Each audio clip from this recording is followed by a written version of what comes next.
इस कार्यक्रम के पुण्यार्चक हैं श्री कंवर लाल जी, महावीर प्रसाद जी पाटनी, आर के ग्रुप, मदनगंज, किशनगढ़, राजस्थान।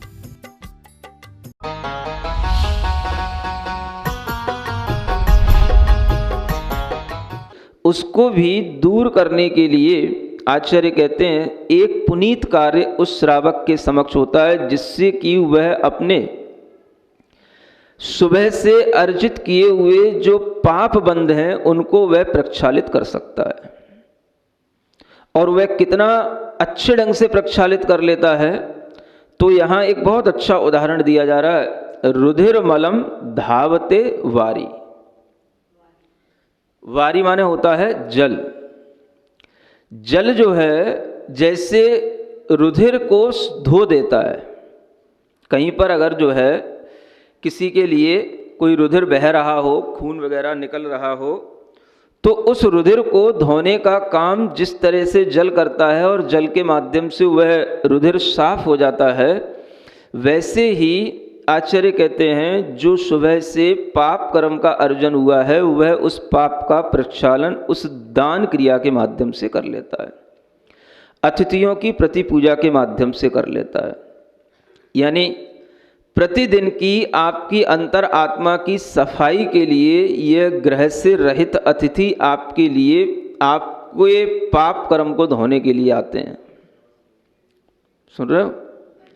आप अपने वस्त्रों को धुलाने के लिए कहाँ जाते हो? धोबी के घाट पर ना, किसी धोबी के पास में जाते हो, या आप तो वॉशिंग मशीन में ही धुल जाते हैं। कुछ ना कुछ आपको इंतजाम करना पड़ता है अपने वस्त्रों को धोने के लिए, उस पर लगे मैल को धोने के लिए। और एक ये अतिथि हैं, ये साधु हैं, ये आपके पास आते हैं, ये आपके मैली अंतरात्मा को धोने के लिए निमित्त बन जाते हैं और आपकी अंतरात्मा के पाप को धोने का कारण बनते हैं। इसलिए ये जो है आपकी अंतरात्मा को धोने के लिए, साफ करने के लिए क्या है? वॉशिंग मशीन है,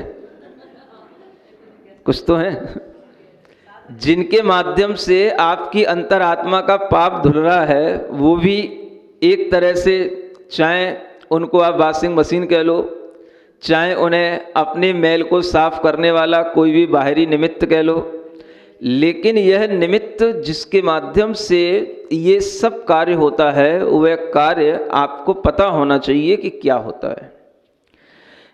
इसलिए यहाँ पर कहा जा रहा है कि जो श्रावक इस तरह से पंचसूनाओं से रहित आर्यों के लिए, अतिथि के लिए, ग्रह से रहित जो साधु हैं उनके लिए जो प्रति पूजा या दान करता है, उसके पाप कर्म का प्रक्षालन होता है। अब यहाँ पर खूब तो जिसको आपको दान देना उसके लिए शर्तें बताई गई हैं, उसकी विशेषताएं बताई गई हैं। इन विशेषताओं को आप ध्यान रखें। ग्रह त्यागी होना चाहिए, सभी प्रकार के सूनाओं से, पंच सूनाओं से रहित होना चाहिए, और जो अपने अंदर किसी भी प्रकार से आरंभ और परिग्रह को नहीं धारण करता हो, वह भी शर्त यहाँ पर उन आर्यों की बताई गई है।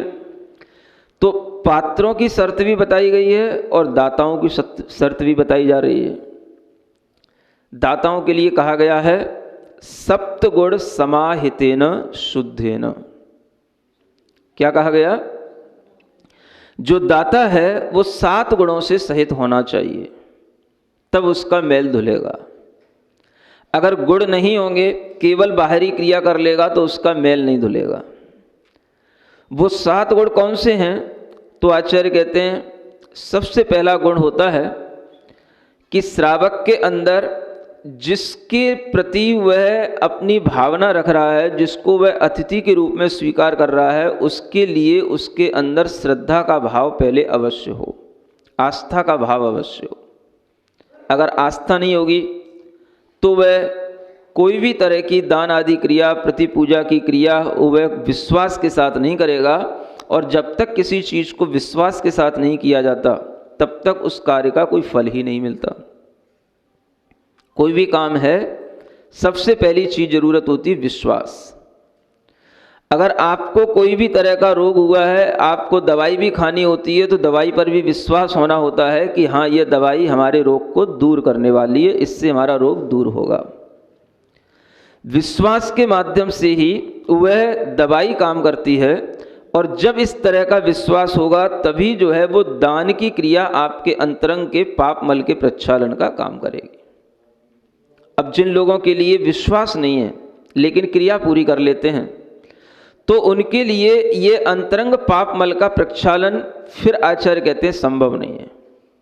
सबसे बड़ी चीज़, सबसे पहली चीज़ वो है श्रद्धा होना, अतिथि को अतिथि के ही रूप में, श्रद्धा के रूप में स्वीकार करना, और उस श्रद्धा के माध्यम से अपने अंदर ये भाव रखना कि यह हमारे लिए सौभाग्य की बात है कि हमें अतिथि का लाभ मिला है।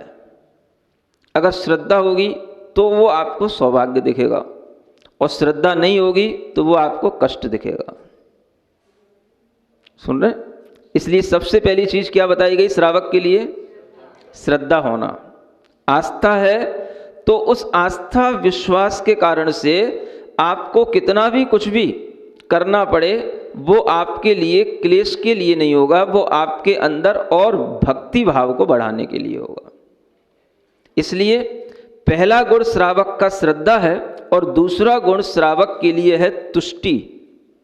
तुष्टि का मतलब होता है संतुष्टि। वह श्रावक जो साधु की परिचर्या कर रहा है, सेवा कर रहा है, किसी भी तरह के दान आदि कार्यों में लगने के लिए अपनी तैयारी कर रहा है, और वह सब करते हुए भी उसके अंदर एक संतोष का भाव रहता है कि मैं जो कर रहा हूं वो अच्छा कर रहा हूं। अगर उसे किसी भी तरीके की कठिनाई भी होती है तो भी वो कठिनाई में उसको संतुष्टि मिलती है। आजकल लोगों के लिए घरों में कुएं का पानी तो होता नहीं, कहीं मंदिरों से लाना होता है, कहीं कहीं तो बहुत दूर दूर से लेकर के आते हैं। समझ आ रहा है? घरों में लोगों के यहाँ पर शुद्ध भोजन के लिए कोई भी चीज़ें होती नहीं, ना तो घरों में दालें शुद्ध हैं, ना कोई भी अन्न शुद्ध है। सब चीज़ उसके लिए तैयार करनी पड़ेगी। अब जब वो सब चीज़ नए ढंग से तैयार करेगा तो उसे ऐसा लगेगा कि अब हमें एक एक चीज़ को शुद्ध बनाना है, क्योंकि वो अपने लिए कभी शुद्ध भोजन नहीं करता। कभी जब वह शुद्ध भोजन नहीं करता तो वह अतिथि के लिए तो शुद्ध कराएगा। इसीलिए आचार्यों ने कहा कि सबसे अच्छा श्रावक वो होता है जो स्वयं शुद्ध भोजन करे और उसी शुद्ध भोजन में से अतिथि के लिए संविभाग करे, तो वो सबसे अच्छी दान की विधि मानी जाती है। उसमें उसको किसी भी तरह की दिक्कत नहीं होगी, क्योंकि वो खुद भी शुद्ध भोजन कर ही रहा है, उसी शुद्ध भोजन में से वह अतिथि के लिए भी कराता है, तो उसको सब करना आता है। पानी भी शुद्ध का प्रयोग करता है, हमेशा मर्यादित आटे मसालों का प्रयोग करता है। तो ऐसे श्रावक के लिए कुछ भी नयापन नहीं लगता, उसे और अच्छा श्रद्धा के भाव से और संतुष्टि का भाव उसका बढ़ जाता है। और जिनके लिए ऐसा नहीं होता तो उन्हें फिर एक एक चीज़ को नया ढंग से, एक एक चीज़ को सोच समझ करके अर्जित करना पड़ता है, उसका इकट्ठा करना पड़ता है, और तब जाकर के वो कोई मन बना पाते हैं। सुन रहे हैं? और उसमें मन बनाने के बाद में जब इस तरह से कोई भी हमने अतिथि के लिए दान आदि के लिए भाव किया, तो उस भाव में भी आचार्य कहते हैं आप एक भाव और करें। क्या करें? ये सोचें कि हम जो ये दान की क्रिया करने का उत्साह अपने अंदर ला रहे हैं, हम जो ये दान की क्रिया कर रहे हैं, ये हमारी तुष्टि भाव के साथ है, ये हमारी तुष्टि के लिए, हमारी संतुष्टि के लिए है। जब संतुष्टि का भाव होगा तो वह श्रावक उसमें इस समय पर यह विचार करता है कि मैं अपने लिए शुद्ध भोजन तैयार कर रहा हूं।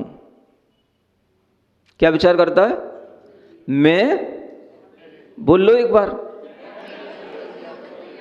क्योंकि ये भाव तो दिखता ही नहीं किसी में। मैं अपने लिए शुद्ध भोजन आज करूंगा, शुद्ध भोजन तैयार कर रहा हूं। किसके लिए? फिर से बोल लो, भूल में तो नहीं हो। वो ध्यान रहता नहीं है। तो इसलिए वो जो संतुष्टि का भाव है, वो संतुष्टि का भाव बिगड़ जाता है। तो संतुष्टि का भाव कब आएगा? जब श्रद्धा हो पात्र के प्रति और वो करे क्रिया अपनी संतुष्टि के लिए। हम जो भी तैयारी कर रहे हैं, जो भी हम शुद्ध भोजन शुद्ध पानी का यूज कर रहे हैं, वो किसके लिए कर रहे हैं? अपनी संतुष्टि के लिए, अपने लिए। तो वह जब अपने लिए करेगा तो उसे जब भी पात्र का लाभ होगा तो उसे बहुत ज़्यादा उसके अंदर एक उत्साह बढ़ जाएगा, उसके अंदर एक अद्भुत आनंद आएगा। और जब उसे बाई चांस अगर पात्र का लाभ नहीं हुआ तो फिर क्या करेगा वो?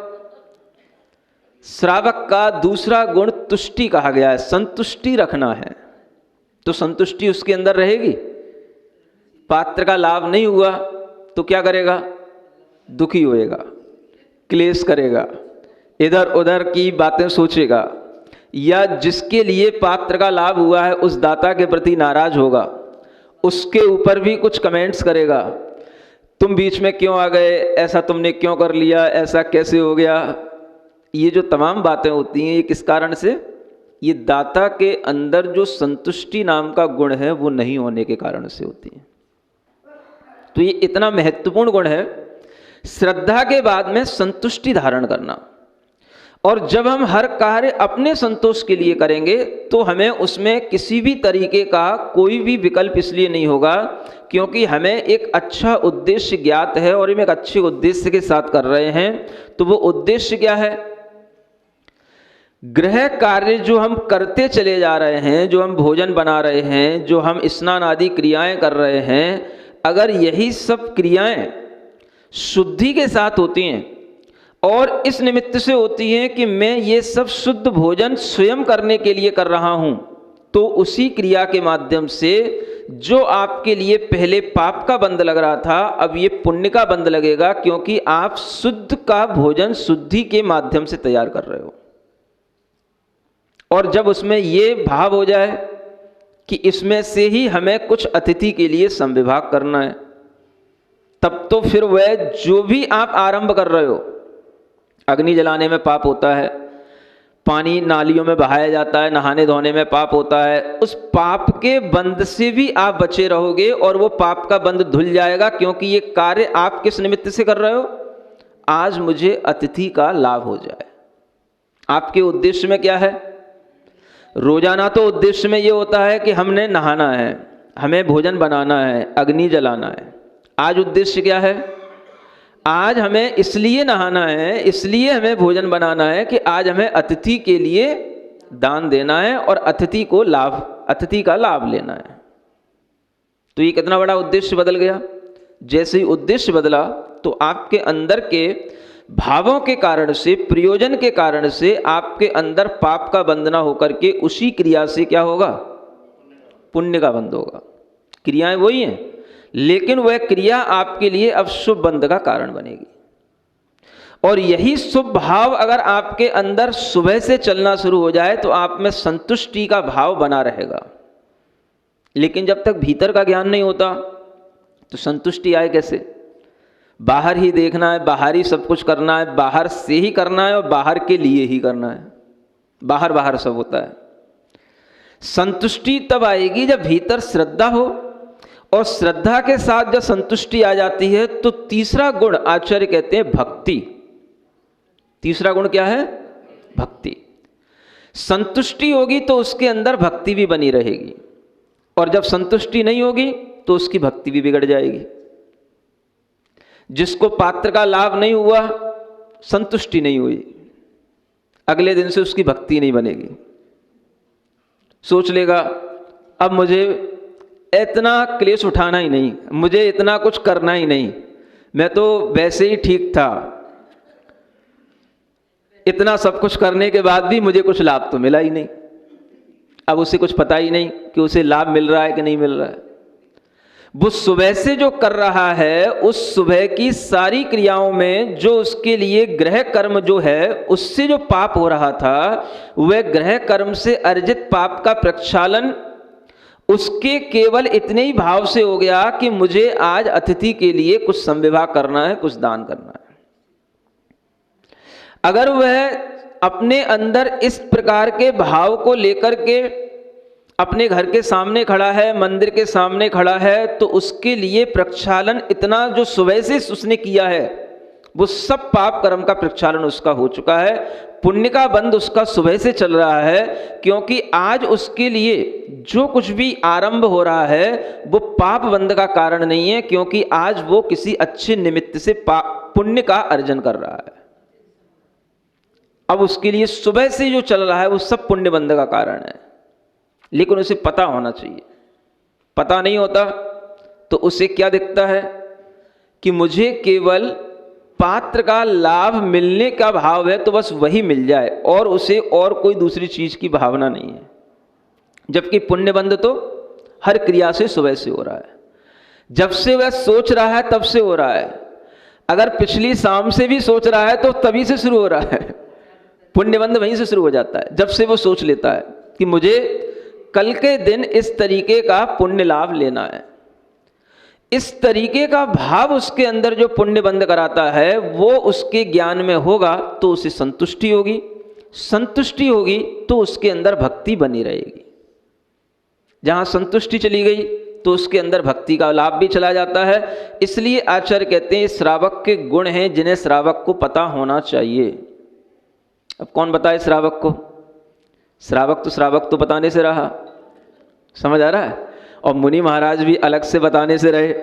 ये तो ग्रंथ चल रहा है सामने, तो ग्रंथ के इस विवरण में ही ये बात आ रही है, इसलिए बताना उपयोगी समझ में आ रहा है। श्रद्धा भी हो, तुष्टि भी हो, और तीसरा गुण भक्ति भी हो। भक्ति का मतलब है कि हमें गुणों का अनुराग रखना है, और ये ध्यान में रखना है कि देखो अतिथि तो दिन में एक ही बार भोजन करता है और एक ही घर में जाएगा, और एक बार अगर उसको भोजन करना है तो वह भोजन भी उसके लिए अगर कहीं ना कहीं उसके अपनी विधि के अनुसार मिल गया, उसे उसका लाभ मिल गया, तो उसके लिए ये बहुत बड़ी चीज है। उसे इस बात की प्रसन्नता होती है श्रावक को कि कम से कम अतिथि के लिए निर्विघ्न रूप से उस भोजन का लाभ हो जाए, जिसके माध्यम से उस अतिथि का स्वास्थ्य अच्छा रहे और वह अपना धर्म ध्यान निर्विकल्प रूप से करता रहे। ये भाव रहता है किसका? उस श्रावक का जिसमें भक्ति का भाव होगा। ये भक्ति के माध्यम से आएगा। अगर भक्ति नहीं है तो फिर क्या है, थोड़ी ही देर में उसका मन बिगड़ जाएगा, एकदम से वो विपरीत भी हो सकता है। श्रावक साधु के भी विपरीत पड़ सकता है, किसी भी तरीके का गुस्सा भी कर सकता है, किसी भी तरीके की मन में मलिनता भी ला सकता है। उससे उसका क्या होगा? पाप का बंध होने लगेगा, क्योंकि आप अतिथि के प्रति या उस श्रावक के प्रति जो अच्छा दाता है उसके प्रति आप अपनी नाराजगी रखते हैं या उसके प्रति मलिनता रखते हैं, तो ये भी आपके लिए पाप कर्म के बंध का कारण बन जाता है। समझ में आ रहा है? भक्ति के भाव में जानते हो क्या होता है? भक्ति के भाव में पात्र के प्रति, उसके गुणों के प्रति अनुराग रखा जाता है, तो गुणों की ओर देखा जाता है। इनके रत्नत्रय के गुणों का पालन करने के लिए यह अनुकूलता बन जाए, बस उसका इतना भाव है, तो ये भक्ति का भाव है। और वो भक्ति का भाव जब उसका पूरा हो जाता है तो प्रसन्न हो जाता है वो। ये जरूरी नहीं है कि वो केवल हमारे ही निमित्त से हो, वो किसी के भी निमित्त से हो जाए। और एक अच्छा दाता वो कहलाता है जो दूसरे दाता की प्रशंसा कर सके, जिसको लाभ मिला है उसके लिए कहे आप कितने सौभाग्यशाली हैं, आप धन्य हैं जो आपके लिए इतना अच्छा लाभ मिला और आपने निर्विघ्न रूप से उस क्रिया को पूरा कर लिया, ये आपकी बड़ी योग्यता है। इस प्रकार का उसकी प्रशंसा करना ये एक अच्छे दाता का लक्षण कहा गया है। और ये भी दाता में तब आएगा जब उसके अंदर भक्ति का भाव होगा। सुन रहे हैं? भक्ति के भाव से गुणों में अनुराग होगा, गुणों में अनुराग होगा तो वो दाता के भी गुणों में अनुराग करेगा, पात्र के भी गुणों में अनुराग करेगा। इसलिए मतलब नहीं होता कि मैं कौन था, मैं कौन हूं। भगवान आदिनाथ हस्तिनापुर में राजा श्रेयांश के यहाँ पर विधि पूर्वक आहार ग्रहण किए। समझ में आ रहा है? और भरत चक्रवर्ती के यहाँ पर अयोध्या में कितनी बार चक्कर लगाए, लेकिन भरत चक्रवर्ती को लाभ नहीं मिला। सुन रहे हैं? अब जब पहली बार मुनि दीक्षा के बाद पहला आहार भरत चक्रवर्ती को नहीं मिला और एक सामान्य राजा के लिए वो लाभ मिल गया, तो चक्रवर्ती को तो गुस्सा आना चाहिए था। चक्रवर्ती को तो ये लगना ही चाहिए था कि ये लाभ पहले तो मुझे मिलना चाहिए था, मुझसे बढ़कर के ज्ञानी कौन? मैं छायक सम्यक दृष्टि हूं, सब लोग मुझे जान रहे हैं, भगवान आदिनाथ का पहला पुत्र हूं, सबसे बड़ा चक्रवर्ती हूं, श्रेष्ठ राजा हूं, सब लोग जान रहे हैं, और ये लाभ मिल गया एक सामान्य राजा को, हस्तिनापुर के राजा को। समझ में आ रहा है? तो इसके माध्यम से उस चक्रवर्ती के अंदर किसी भी तरीके का कोई भी मलिन भाव नहीं आया, बल्कि उसने क्या किया? उसने राजा श्रेयांश के लिए बड़ी प्रोत्साहन दे करके धन्य भाग, अहो दानम अहो दानम अहो दानम, ऐसा कह करके उसकी प्रशंसा की। धन्य दाता धन्य पात्र, धन्य दाता धन्य पात्र, ऐसा कह करके उसकी प्रशंसा की। तो ये प्रशंसा का गुण दाता में होना बहुत जरूरी है।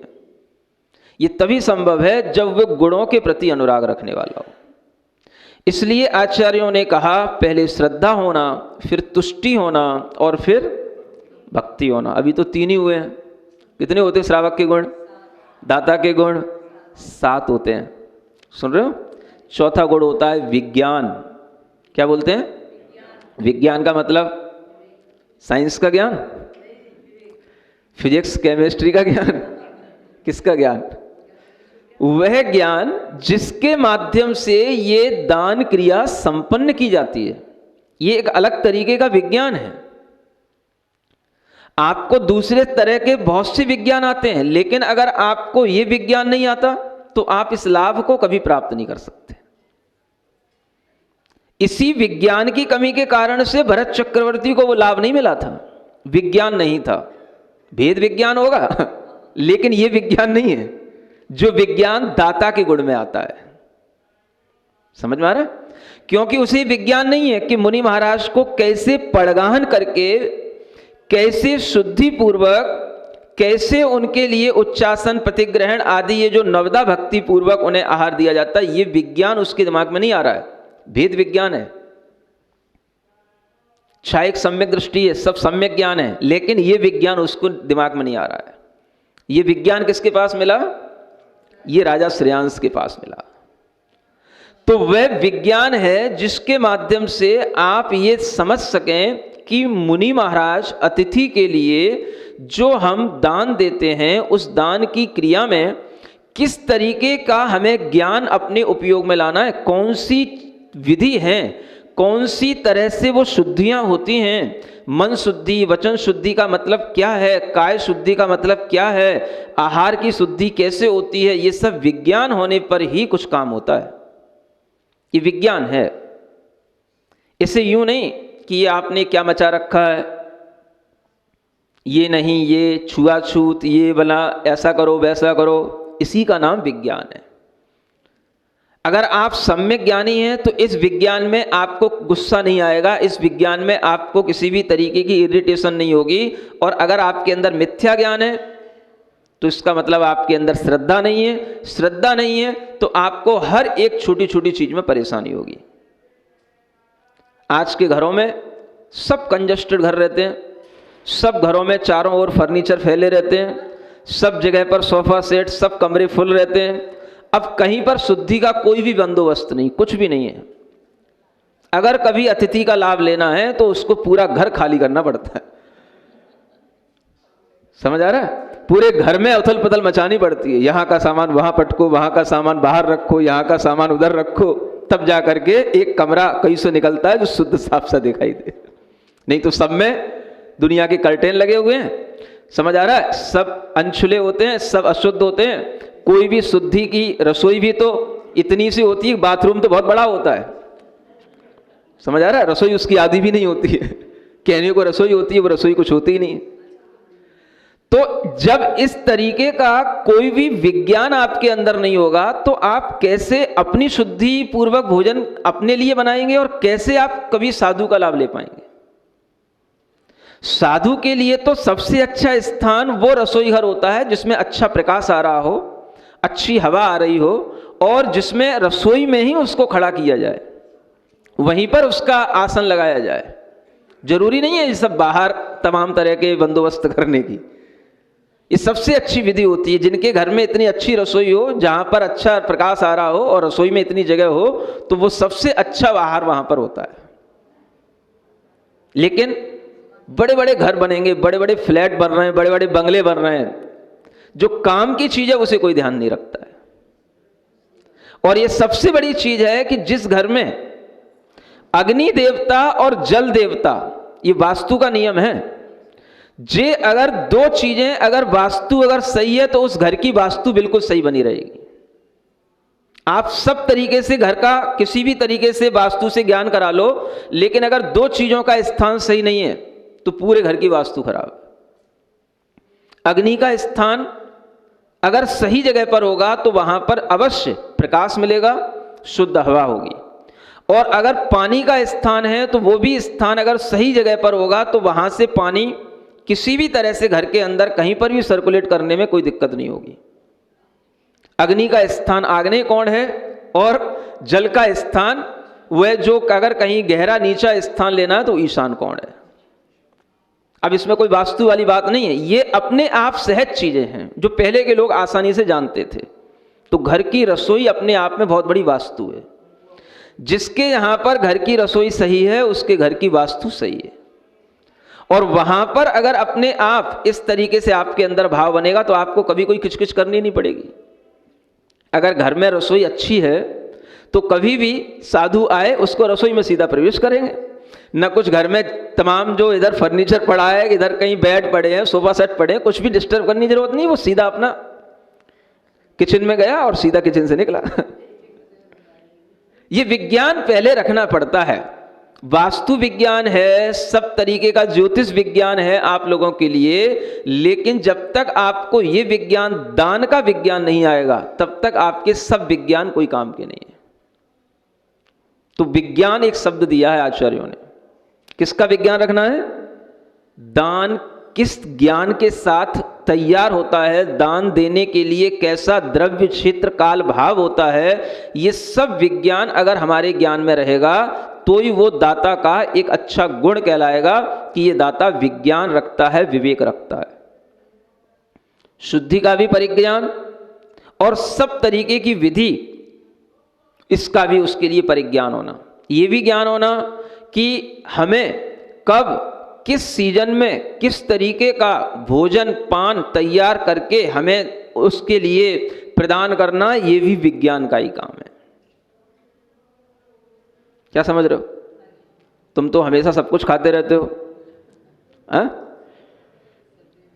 कल आचार्य कह रहे थे ना, खरबूजा केवल गर्मी में ही आता है क्या? तो लोग कहने लगे नहीं नहीं महाराज, हर सीजन में आता है। मुजफ्फरनगर के लोग थे। समझ आ रहा है? अब साधु को तो पता है कि खरबूजा केवल गर्मी में ही आता है, अब तुम्हारे लिए हर सीजन में अवेलेबल है। अगर वो तुम साधु को हर सीजन में हर कुछ देने लग जाओगे जो तुम अपने लिए ले रहे हो, तो साधु तो वैसे बीमार पड़ जाएगा। समझ आ रहा है? सीजन की चीज ही सीजन पर अगर मिलेगी तो ही वो अनुकूल होगी। और आप अपने शौक के लिए कुछ भी लेते हो, कुछ भी रखते हो, कुछ भी खाते हो, वो आपका अपना शौक होता है। ऐसे शौक आप साधु को तो नहीं करा सकते। तो ये विज्ञान होना चाहिए, कौन सी सीजन की कौन सी चीजें होती हैं। समझ आ रहा है? ये चौथा गुण है श्रावक का। क्या है? विज्ञान। याद कर लो, मुनियों के तो 28 मूल गुण तुम्हें दुनिया रटाती है, उसके तो ये मूल गुण, मुनियों के मूल गुण याद करते हो, अपने तो गुण याद कर लो पहले। हैं? कितने हो गए? 4 ही हुए भी। 5वां गुण होता है अलुब्धता। कौन सा गुण है? अलुब्धता का मतलब होता है लोभी नहीं होना। श्रावक कैसा होना? जो अच्छा दाता होगा खुले दिल का होगा। खुले दिल का मतलब अगर उसे कभी भी कोई भी किसी भी तरीके की पात्र को दान आदि क्रिया करनी पड़ेगी तो उसमें बिल्कुल भी संकोच नहीं करेगा। वो क्या आ रहा है उस साधु के लिए, जिसके लिए उसे कोई दान आदि क्रिया करनी पड़ रही है, तो वह अपनी उस ऋतु के अनुसार अपने उसकी योग्य वय को देख करके, उसकी उम्र आदि को देख करके, उसकी योग्यता के अनुसार वह जो कुछ भी करता है, तो उसमें जो कुछ भी उसका धन व्यय होता है उसमें उसके लिए कोई भी लोभ नहीं आता है। अगर लोभ होगा तो वह अच्छे ढंग से दान दे ही नहीं पाएगा। अलुब्धता होना चाहिए, उसके अंदर यह भाव होना चाहिए कि ये धन का बहुत बड़ा हम सदुपयोग कर रहे हैं और इस तरह से धन के सदुपयोग से ही हमें ये लाभ मिलेगा, तो वह उसके प्रति लोभ नहीं करेगा, छोटी छोटी सी बातों में परेशान नहीं होगा।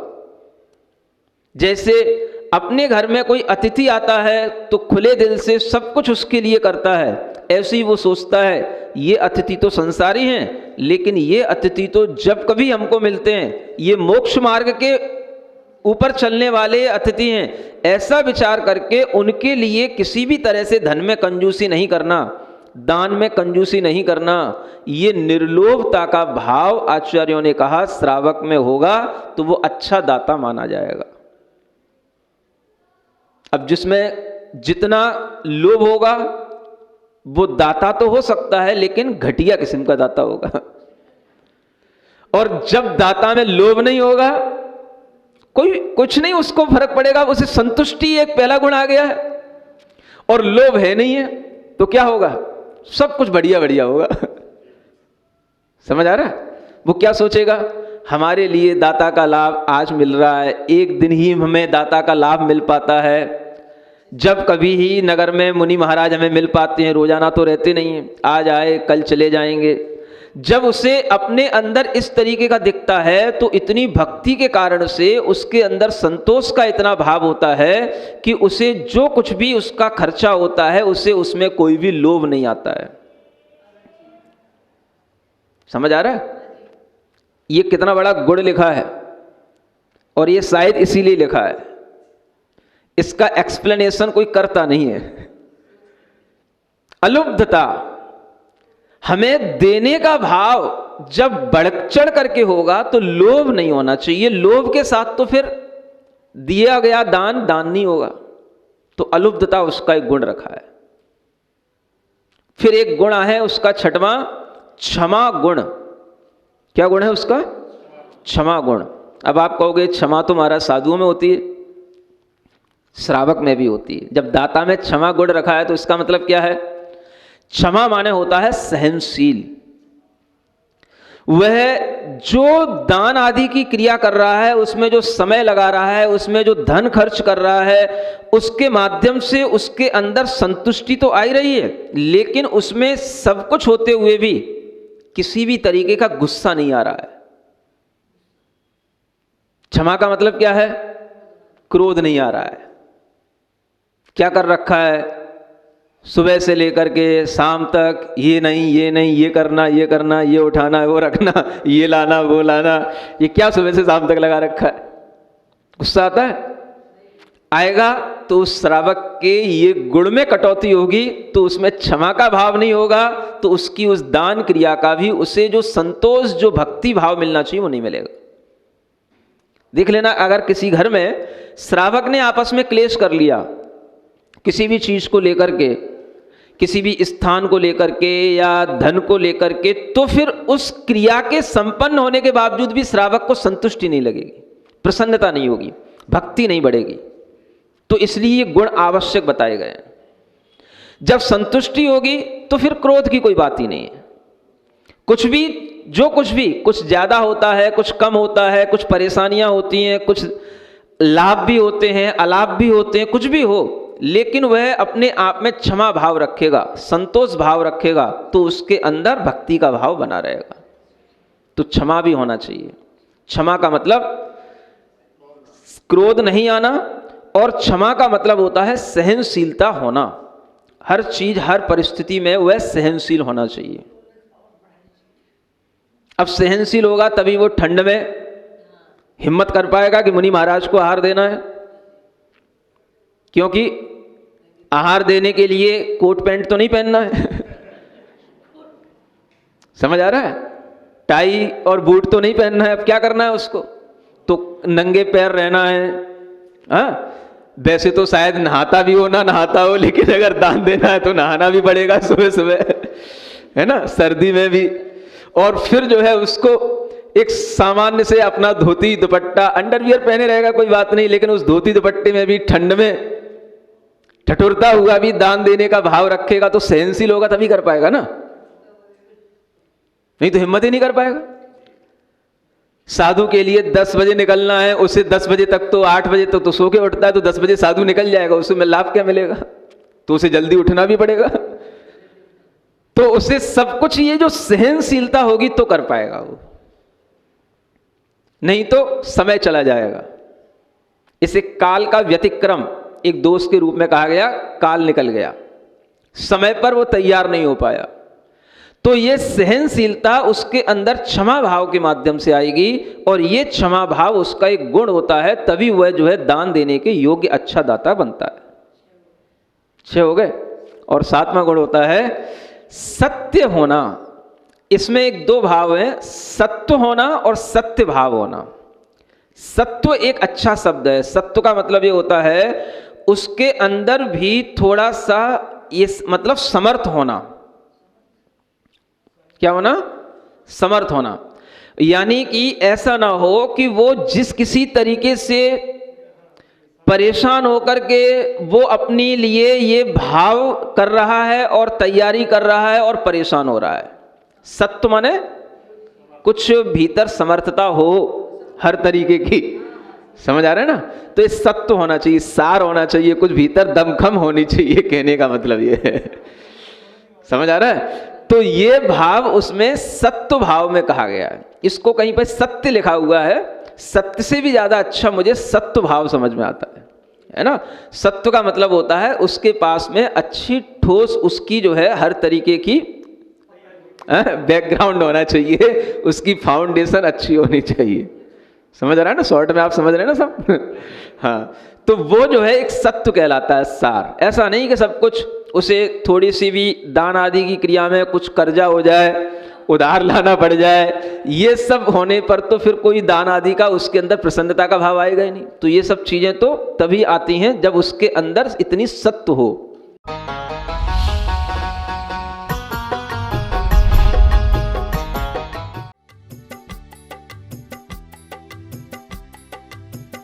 इस कार्यक्रम के पुण्यार्चक थे श्री कंवर लाल जी, महावीर प्रसाद जी पाटनी, आर के ग्रुप, मदनगंज, किशनगढ़, राजस्थान।